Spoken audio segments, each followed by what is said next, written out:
할렐루야. 아멘. 아멘. 함께 보실 말씀은 누가복음 6장 12절로 26절의 말씀입니다. 누가복음 6장 12절로 26절의 말씀 한 절씩 같이 교독하겠습니다. 이때 예수께서 기도하시러 산으로 가사 밤이 새도록 하나님께 기도하시고 밝음에 그 제자들을 부르사 그 중에서 12를 택하여 사도라 칭하셨으니 곧 베드로라고도 이름을 주신 시몬과 그의 동생 안드레와 야고보와 요한과 빌립과 바돌로메와 마태와 도마와 알페오의 아들 야고보와 셀롯이라는 시몬과 야고보의 아들 유다와 예수를 파는 자들 가룟 유다라. 예수께서 그들과 함께 내려오사 평지에 서시니 그 제자의 많은 무리와 예수의 말씀을 듣고 병 고침을 받으려고 유대 사방과 예루살렘과 두로와 시돈의 해안으로부터 온 많은 백성도 있더라. 더러운 귀신에게 고난 받는 자들도 고침을 받은지라. 예수를 만지려고 힘쓰니 이는 능력이 예수께로부터 나와서 모든 사람을 낫게 함이러라. 예수께서 눈을 들어 제자들을 보시고 이르시되 너희 가난한 자는 복이 있나니 하나님의 나라가 너희 것이며 지금 줄인 자는 복이 있나니 너희가 배부름을 얻을 것이며 지금 우는 자는 복이 있나니 너희가 웃을 것이며 인자로 말미암아 사람들이 너희를 미워하며 멀리하고 욕하고 너희 이름을 악하다 하여 버릴 때에는 너희에게 복이 있도다. 그날에 기뻐하고 뛰놀라 하늘에서 너희 상이 큼이라. 그들의 조상들이 선지자들에게 이와 같이 하였느니라. 그러나 화 있을진저 너희 부유한 자여 너희는 너희의 위로를 이미 받았도다. 화 있을진저 너희 지금 배부른 자여 너희는 줄이리로다. 화 있을진저 너희 지금 웃는 자여 너희가 애통하며 울리로다. 같이 읽겠습니다. 모든 사람이 너희를 칭찬하면 화가 있도다. 그들의 조상들이 거짓 선지자들에게 이와 같이 하였느니라. 아멘.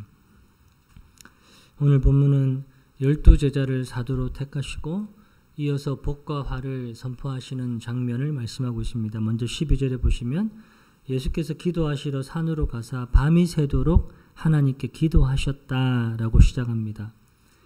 누가복음에서 기도는 굉장히 주제가 중요합니다. 다른 복음서에 비해서 예수님의 기도 행적에 대해서 많이 다루고 있고요. 누가가 예수님의 행적을 보면서 가장 눈여겨본 것이 기도예요.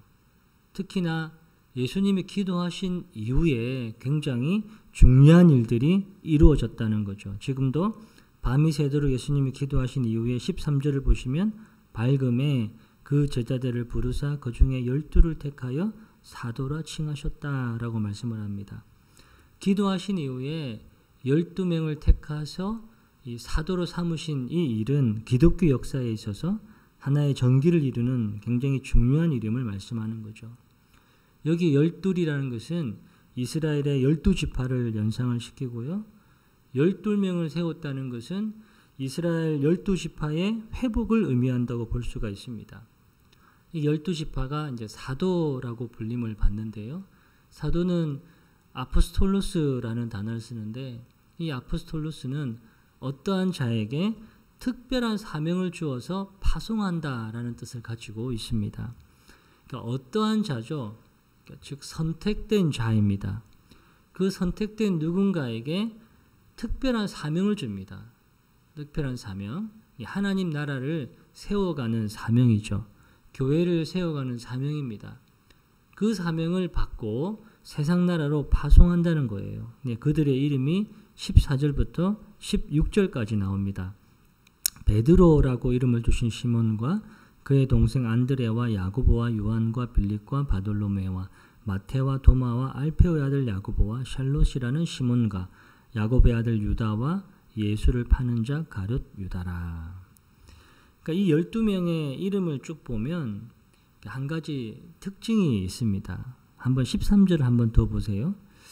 일단 제자들을 부르사 그 중에서 12를 택했다라고 하는 것은 지금 제자들 주변에 사람들이 제자들이 많았다라는 것을 먼저 의미를 하고 있어요.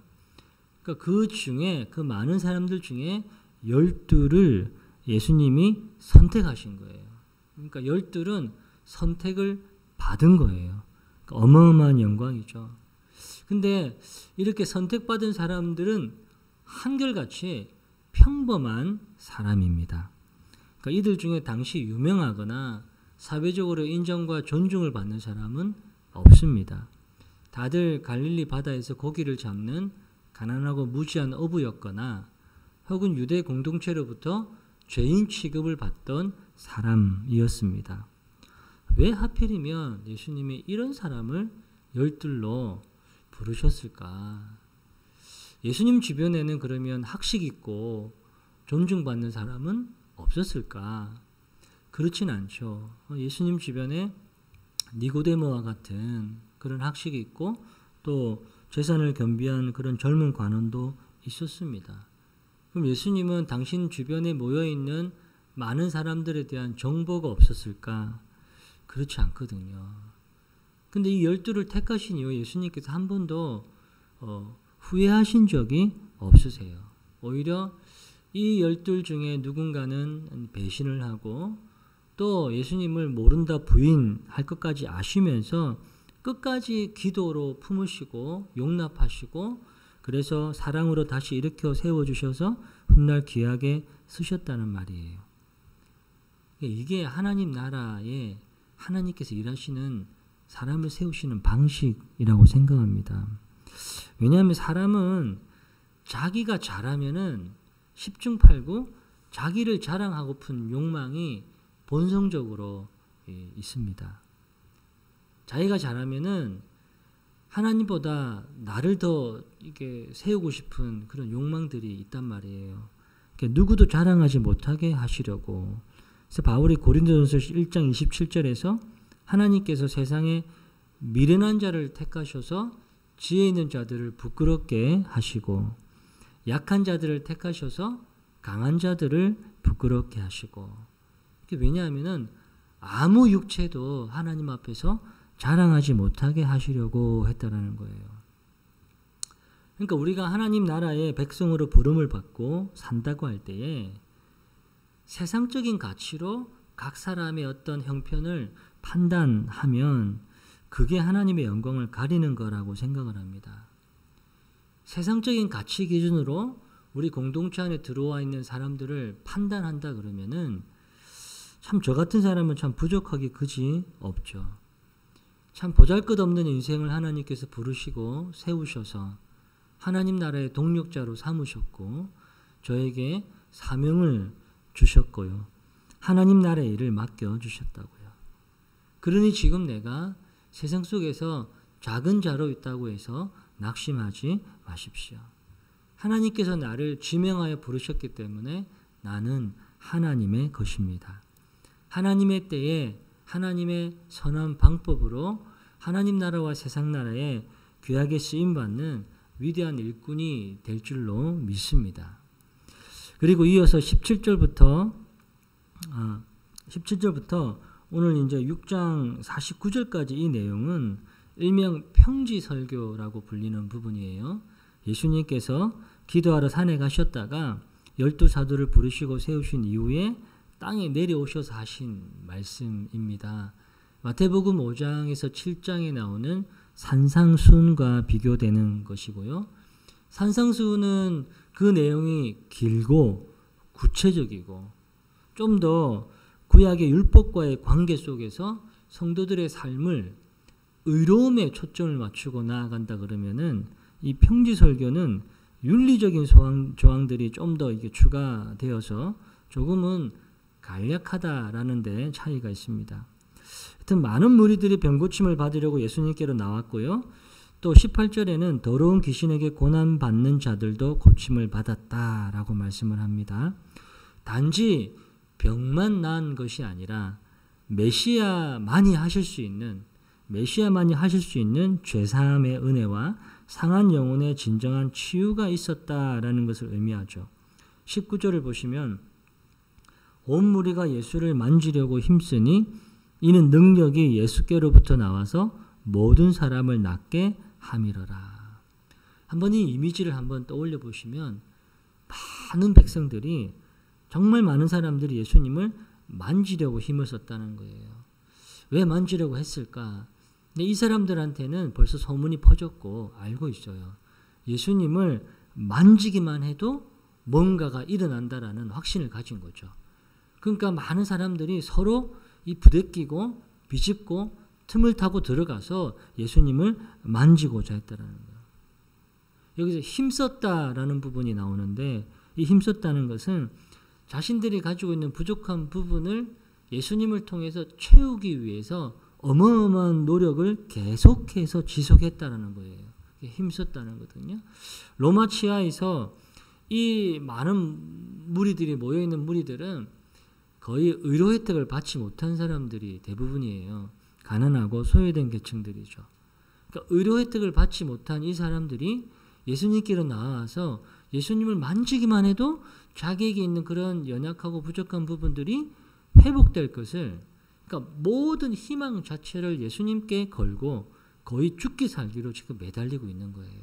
눈앞에 보이는 저 사람들 틈에 있는 그 예수를 만지기만 해도 내가 나을 수 있을 거라는 그런 마음의 기대가 충만한 거죠. 그러니까 19절 말씀을 묵상하면서 오늘 내가 예수님을 알고 예수님을 깊이 경험하려고 내가 예수님을 만지려고 얼마만큼 내가 애를 쓰고 있을까? 그런 생각을 해보게 되었습니다. 난 정말 죽기 살기로 예수님을 붙들려고 힘쓰고 있는가? 이런 생각을 어제 오후 내내 이렇게 하게 되었어요.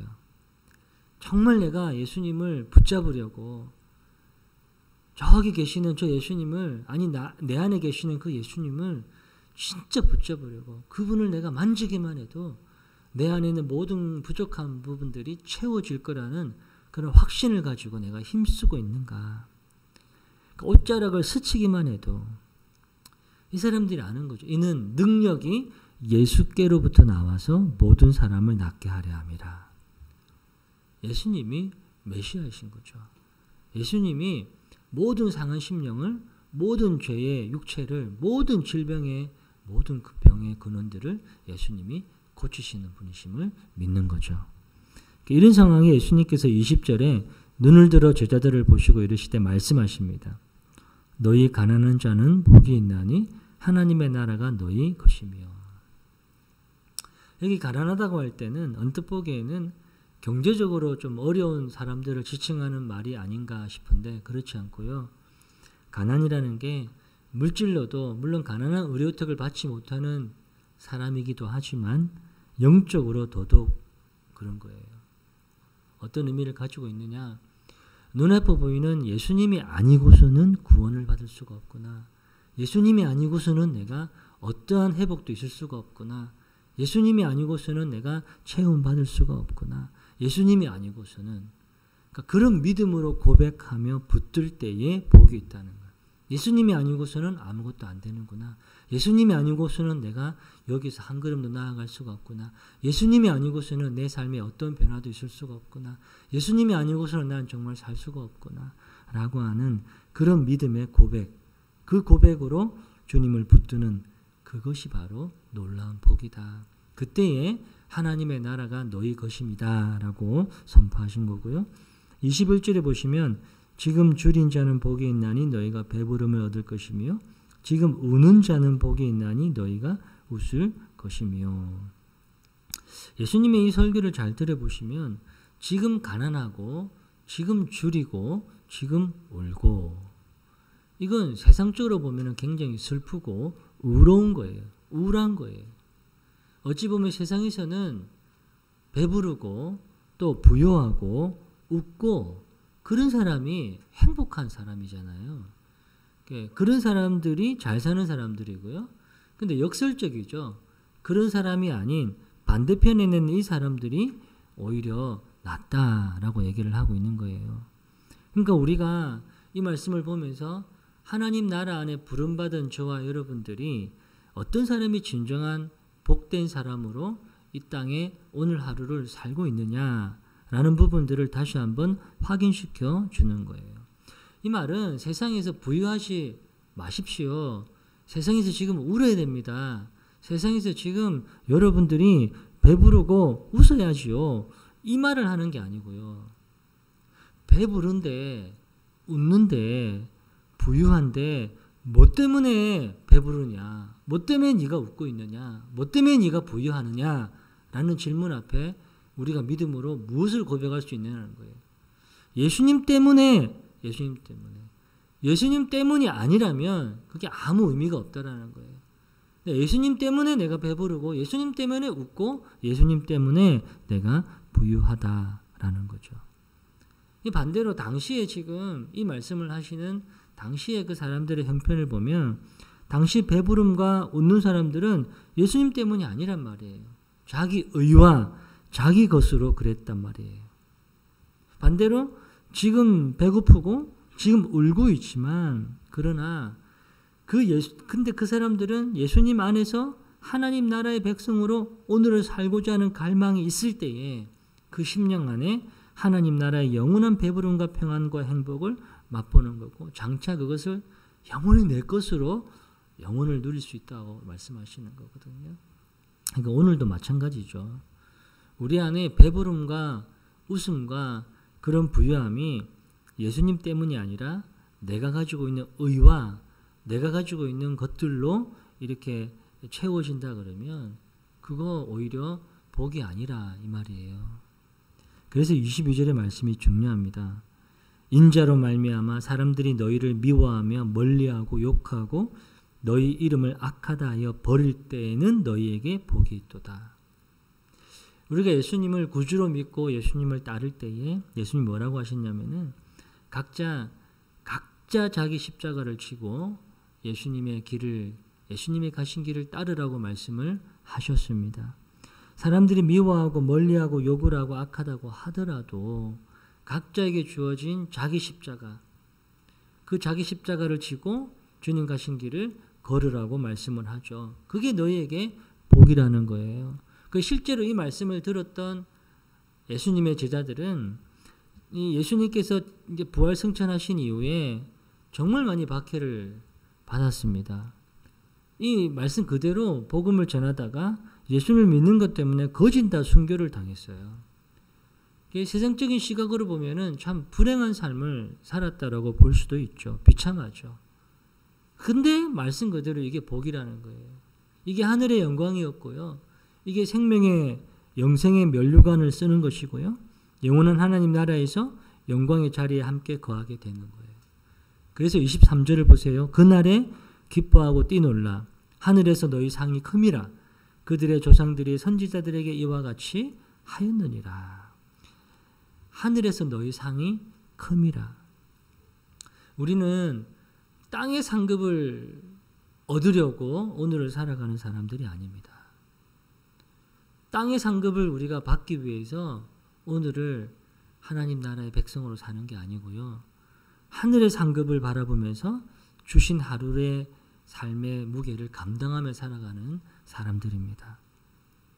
그러나 24절에 그러나 화 있을진저 너희 부유한 자여 너희는 위로를 이미 받았다. 25절에 화 있을진저 너희 지금 배부른 자여 너희는 주리리로다. 화 있을진저 너희 지금 웃는 자여 너희가 애통하며 울리로다. 모든 사람이 너희를 칭찬하며 화가 있도다.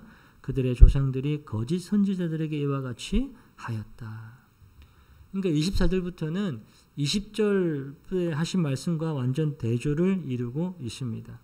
지금 내가 부유하고 배부르고 웃고 칭찬받기 좋아하는 자로서 예수님이 아니라도 나는 괜찮아, 나는 지금 살만해 라고 하는 그 교만한 마음이 바로 화 있을진저예요.